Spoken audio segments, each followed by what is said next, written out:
A collective chorus of anger and frustration manifested itself in Southern California after the acquittal of George Zimmerman in the killing of Trayvon Martin. No justice, no peace. No justice. He just pulled out a gun and shot him. That don't even make no sense. State of Florida versus George Zimmerman. Verdict: we, the jury, find George Zimmerman not guilty. President Obama has asked the nation to respect the jury's decision. He's a wannabe cop, but they let him get away with it.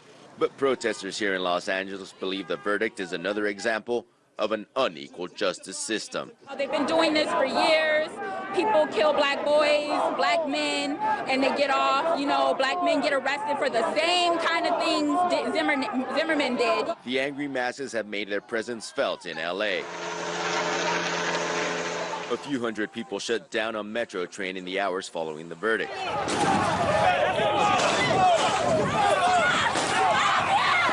Police fired beanbags at marchers, hitting a protester and a journalist.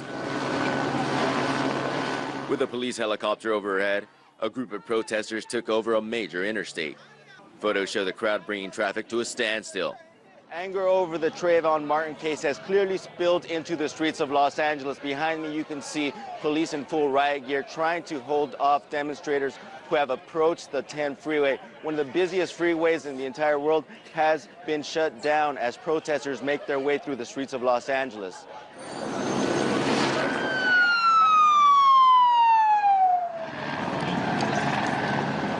In cities across the U.S., victims of profiling perceive Zimmerman's pursuit of Martin as racist. Racial profiling is not okay.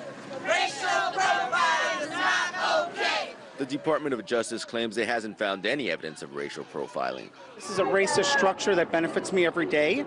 I think white folk need to at least recognize it and admit it. And I think one step further is how willing are they really to get rid of it.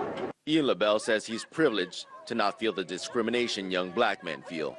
I've never known what it was like to be followed around a store. I've never known what it was like to be followed around a neighborhood. Zimmerman's claim of self-defense against an unarmed black teenager has awakened simmering fury. With emotions still high, street protests are expected to continue.